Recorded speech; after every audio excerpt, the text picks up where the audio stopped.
السلام علیکم ورحمۃ اللہ تعالی وبرکاتہ۔ الحمد للہ والصلاة والسلام علی رسول اللہ، اما بعد فاعوذ باللہ من الشیطان الرجیم، بسم اللہ الرحمن الرحیم۔ ان هذا لهو القصص الحق وما من الہ الا اللہ وان اللہ لهو العزیز الحکیم، صدق اللہ العظیم۔ الصلاة والسلام علیک یا رسول اللہ صلی اللہ تعالی علیہ وسلم۔ معزز سامعین، آج انشاءاللہ تبارک و تعالی سورہ آل عمران کی آیہ نمبر 62 سے شروع کریں گے۔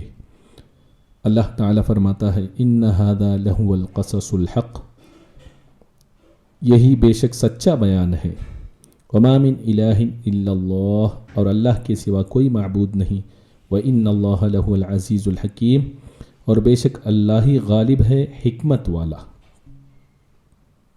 اور اس کے بعد والی آیت اللہ تعالیٰ فرماتا ہے، فَإِن تَوَلَّوْا فَإِنَّ اللَّهَ عَلِيمٌ بِالْمُفْسِدِينَ، پھر اگر وہ منہ پھیریں تو اللہ فسادیوں کو جانتا ہے۔ اس سے پہلی والی آیتوں میں عیسائیوں کے تعلق سے، یہودیوں کے تعلق سے بہت ساری باتیں بتائی گئی، انہیں دلائل دی گئی کہ عیسیٰ علیہ السلام اللہ کے نبی ہیں، اللہ کے بندے ہیں، وہ خدا نہیں ہیں۔ اور پھر اس کے بعد مباہلے کا ذکر بھی ہوا۔ اب یہاں پر اللہ تبارک و تعالی یہ فرما رہا ہے کہ جو کچھ بیان ہوا ہے وہ حق ہے، اب تم یہ سمجھ لو کہ وما من الہ الا اللہ، یعنی اللہ کے سوا کوئی عبادت کے مستحق نہیں، یعنی عیسیٰ علیہ السلام اللہ کے نبی ہیں، وہ خدا نہیں ہیں، نہ ہی خدا کے بیٹے ہیں۔ وَإِنَّ اللَّهَ لَهُ الْعَزِيزُ الْحَكِيمُ، اور بے شک اللہ ہی غلبہ دینے والا اور حکمت والا ہے۔ آیہ نمبر 64 میں اللہ تعالیٰ فرماتا ہے، قُلْ يَا أَهْلَ الْكِتَابِ تَعَالَوْا إِلَىٰ كَلِمَةٍ سَوَاءٍ بَيْنَنَا وَبَيْنَكُمْ أَلَّا نَعْبُدَ إِلَّا اللَّهَ وَلَا نُشْرِكَ بِهِ شَيْئًا، تم فرماؤ اے کتابیوں، ایسے کلمے کی طرف آؤ جو ہم میں اور تم میں یکساں ہیں، یہ کہ عبادت نہ کرے مگر خدا کی، اور اس کا شریک کسی کو نہ کرے۔ وَلَا يَتَّخِذَ بَعْضُنَا بَعْضًا أَرْبَابًا مِّن دُونِ اللَّهِ، اور ہم میں سے کوئی ایک دوسرے کو رب نہ بنا لے اللہ کے سوا۔ فَإِن تَوَلَّوْا فَقُولُوا اشْهَدُوا بِأَنَّا مُسْلِمُونَ، پھر اگر وہ نہ مانے تو کہہ دو کہ تم گواہ رہو کہ ہم مسلمان ہیں۔ اس آیت کریمہ کا پس منظر یہ ہے کہ جب عیسائیوں نے رسول اکرم صلی اللہ علیہ وسلم کے دلائل کو تسلیم نہیں کیا، پھر آپ نے انہیں مباہلے کی دعوت دی، وہ مباہلے سے بھی خوف زدہ ہوئے، انہوں نے ذلت کے ساتھ جزیہ دینا قبول کر لیا۔ نبی اکرم صلی اللہ علیہ وسلم یہ چاہتے تھے کہ وہ ایمان لے آئیں، اسلام کو قبول کر لیں۔ تب اللہ تبارک و تعالیٰ نے مناظرہ اور مباہلے کے بجائے حضور اکرم صلی اللہ علیہ وسلم کے سامنے ایک اور طریقہ رکھا کہ آپ اس طریقے کو اپنائیں کہ ان کے سامنے دعوت اسلام کو پیش کرنے کا اللہ تعالیٰ نے حکم دیا۔ ایک ایسا طریقہ ہے ہر عقل والا اسے قبول کر سکتا ہے۔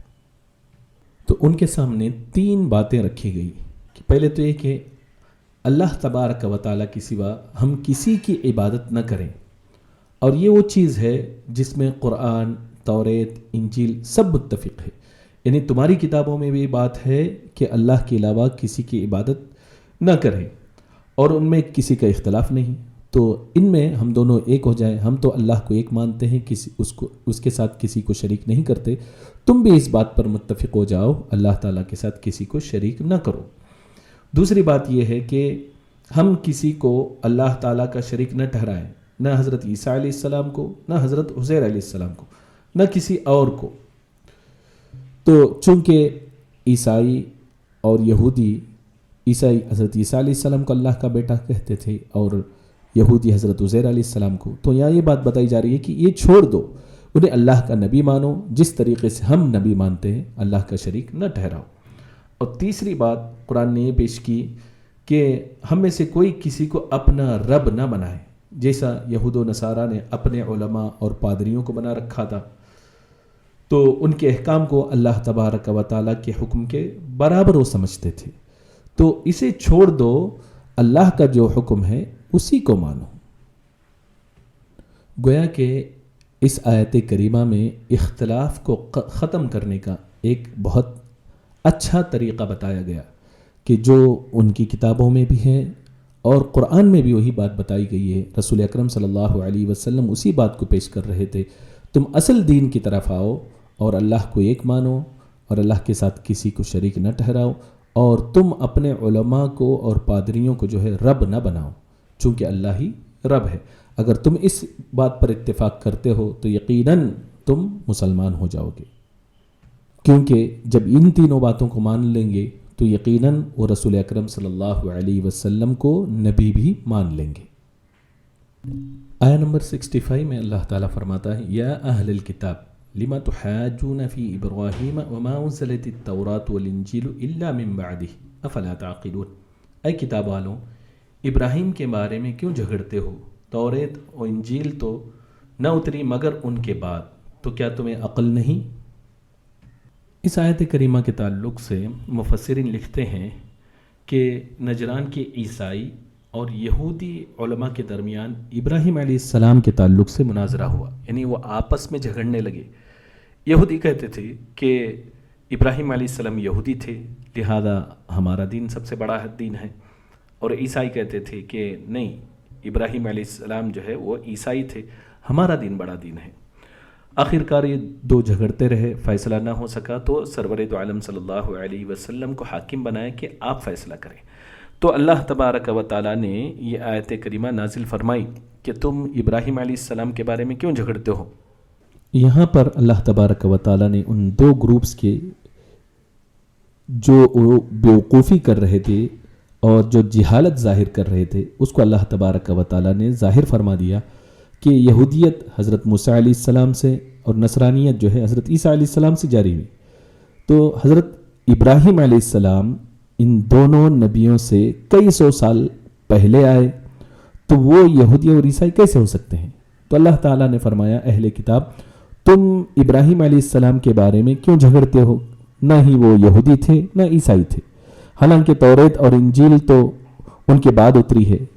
تو تمہیں اتنی بھی عقل نہیں کہ کئی سو سال پہلے آنے والا شخص وہ جو ہے تم جو ہے اسے یہودی اور عیسائی کیسے کہہ سکتے ہو؟ اس آیت کریمہ سے یہ بات بھی سمجھ میں آئی کہ بزرگوں کے تعلق سے جو غلط باتیں پھیلائی جائے تو اس کو دور کرنا یہ اللہ تبارک و تعالیٰ کی سنت ہے. اللہ تبارک و تعالیٰ نے حضرت ابراہیم علیہ السلام، حضرت سلیمان علیہ السلام اور دوسرے بہت سے انبیاء اکرام علیہ السلام پر ہونے والے اعتراضات کو دور فرمایا، قرآن میں ان کے تعلق سے جواب عنایت فرمایا. آیہ نمبر 66 میں اللہ تعالیٰ فرماتا ہے ہاں انتم ہؤلاء حاججتم فیما لکم بہ علم فلم تحاجون فیما لیس لکم بہ علم واللہ یعلم انتم لا تعلمون. سنو تم وہی لوگ ہو جنہوں نے اس چیز میں بحث کی جس کا تمہیں کچھ نہ کچھ علم تھا، سو اب تم اس چیز میں کیوں بحث کر رہے ہو جس کا تمہیں کچھ بھی علم نہیں ہے، اور اللہ کو علم ہے اور تمہیں علم نہیں ہے.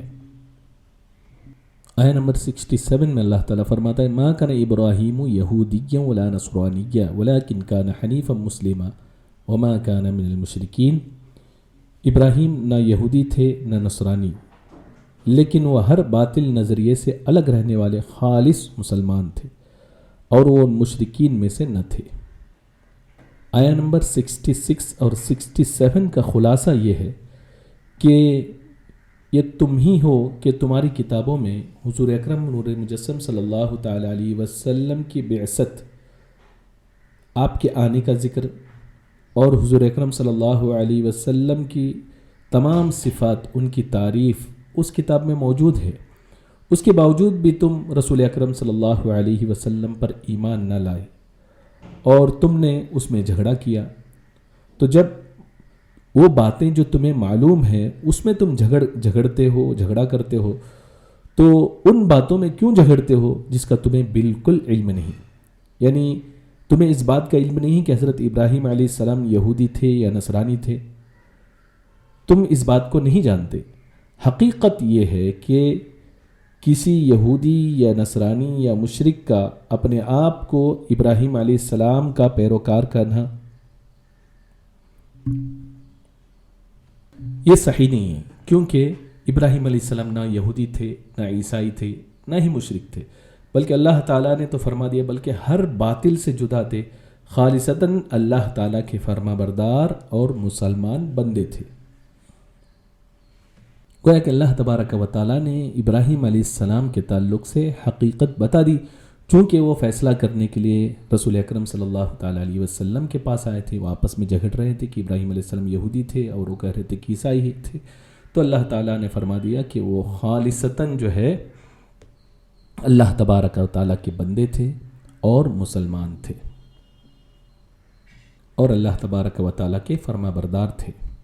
آیہ نمبر 68 میں اللہ تعالیٰ فرماتا ہے ان اول الناس بابراہیم للذین اتبعوہ وہذا النبی والذین آمنوا واللہ ولی المؤمنین، بے شک سب لوگوں سے ابراہیم علیہ السلام کے زیادہ حقدار وہ تھے جو ان کے پیروکار ہوئے، اور یہ نبی اور ایمان والے اور ایمان والوں کا والی اللہ ہے۔ اس آیت کریمہ میں یہ بات بتائی جا رہی ہے کہ چونکہ انہوں نے دعویٰ یہ کیا کہ وہ نصرانی تھے یا مشرکین دعویٰ کرتے تھے کہ وہ مشرک تھے، ہمارے عقیدے پر تھے، تو اللہ تبارک و تعالیٰ نے فرما دیا کہ یہ کہنا تمہارا درست نہیں ہے کہ نہ عیسائی نہ مشرک نہ یہودی تھے، بلکہ ہر باطل سے جدا تھے، اللہ تعالیٰ کے فرما بردار تھے، مسلمان بندے تھے۔